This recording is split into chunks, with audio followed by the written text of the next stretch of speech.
L'IRS ci prova e propone agli elettori di Cagliari un suo militante alla guida della città. Francisco Setta, docente di semiotica all'Università La Sapienza di Roma, si mette in marcia col leader Gabino Sale e col gruppo di candidati. Il faro di Sant'Elia e la meta, tutto intorno, muri e filo spinato, perché il promontorio di Calamosca e l'ampia zona circostante sono sbarrati ai cittadini. È zona militare. Il candidato sindaco, il primo a piazzare la bandiera davanti al cancello della struttura della Marina che impedisce il passo, è il luogo simbolo della battaglia del movimento Indipendenza Repubblica de Sardegna. Noi vogliamo riappropriarci di tutti questi spazi e ragionare con una logica nuova, quella della conoscenza, della creatività, per esempio con una grande università del Mediterraneo, con un grande ostello per l'ospitalità di giovani da tutto il mondo.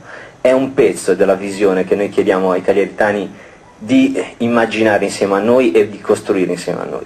L'IRS si batte contro il degrado dei quartieri storici, contro lo spopolamento, immagina Cagliari come il cuore pulsante dell'economia regionale sul modello di Bilbao e Barcellona. Vuole costruire una città che sia il centro pilota per l'avvio della defiscalizzazione in Sardegna. Poi l'invito agli elettori. L'invito è quello di immaginare insieme a noi una Cagliari capitale della Sardegna. Cagliari come città guida di questa nazione, perché più è forte Cagliari, più è forte la Sardegna. Più è forte la Sardegna, più forte è Cagliari.